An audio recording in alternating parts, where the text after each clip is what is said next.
చిగుర్లు మీరు బ్రష్ చేసుకున్నప్పుడు ఆ బ్రష్ అనేది సాఫ్ట్ బ్రష్ తీసుకొని చిగుర్లను కూడా బ్రష్ చేయాలి. అది చాలా మందికి తెలియదు. చాలా మంది ఏమనుకుంటారంటే ఈ బ్రష్ చిగుర్లను తాకితే చిగుర్లు అరిగిపోతాయేమో, చిగుర్లు డ్యామేజ్ అవుతాయేమో. ఏమీ కావు.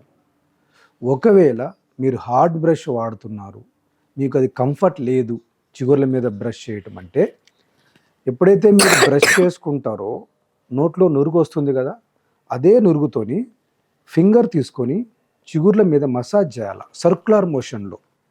అంత ఓవరాల్గా ఇక్కడి నుంచి మొదలు పెట్టుకొని ఇక్కడ పైన కింద లోపల చిగుర్లను మసాజ్ చేస్తే ఎవ్రీడే చేయాలి. ఇలా చేస్తే ఏమవుతుందంటే చిగురు పైన ఆ గమ్ మీద ఉండే డెడ్ సెల్స్ వెళ్ళిపోతాయి. అండ్ మీ మసాజింగ్ వల్ల దాంట్లో బ్లడ్ సర్క్యులేషన్ పెరుగుతుంది. ఆ బ్లడ్ సర్క్యులేషన్ పెరగటం వల్ల అవి హెల్దీగా తయారవుతాయి. ఆ హెల్దీగా తయారవటం వల్ల కొత్త సెల్స్, న్యూ సెల్స్ జనరేట్ అయ్యి ఇంకొంచెం గట్టిగా పట్టుకుంటుంది మీ పంటిని. అన్ని ఎఫెక్ట్స్ ఉన్నాయి. So gum massaging is compulsory. చాలామంది పండ్లను బ్రష్ చేసుకుంటారు, రెండు పండ్లను మధ్యలో ఇట్లా ముందుకు వెనక్కి అన్నీ చేస్తారు, కానీ రెండు పండ్ల మధ్యలో బ్రష్ చేయలేరు. బ్రష్ అక్కడికి పోదు కూడా. మళ్ళీ ఆ ఏరియా ఎలా క్లీన్ అవుతుంది అది చాలా మందికి తెలియదు. So in between two teeth we have to clean. అది ఎలా క్లీన్ చేయాలంటే డెంటల్ ఫ్లాస్ అని ఒకటి ఉంటుంది, మీకు మెడికల్ షాప్లో ఎక్కడైనా అవైలబుల్ ఉంటుంది. డెంటల్ ఫ్లాస్ అంటే ఒక రకమైన దారం అది. సో దాంతో మధ్యలో ఉండే పాచంతా వెళ్ళిపోతుంది.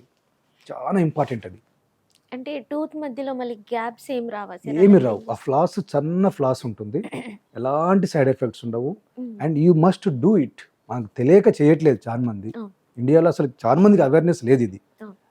మీరు చెప్పినట్టు అది పెట్టుకుంటే గ్యాప్ వస్తుందేమో, పళ్ళు దూరం అవుతాయేమో, అవన్నీ అపోహలు మాత్రమే. ఇవన్నీ సైంటిఫికల్లీ యాక్సెప్టెడ్, సైంటిఫికల్లీ ప్రూవ్డ్. ఎలాంటి గ్యాపులు రావు. దీనివల్ల చాలా అడ్వాంటేజెస్ ఉంటాయి. మీరు ప్రతిరోజు పళ్ళు తోముతున్నారు, ముందు వెనకాల తోముతున్నారు, మధ్యలో ఎవరు తోముతారు? మధ్యలో పాచి అట్నే ఉంటుంది కదా. ఆ పాచి ఉండటం వల్లనే ఎక్కువ పర్సెంట్, నేను ఇప్పుడు మా ప్రాక్టీస్లో చూస్తాము, పళ్ళు ఎక్కడ పుచ్చిపోతాయంటే ఆ మధ్యలోనే పుచ్చిపోతాయి.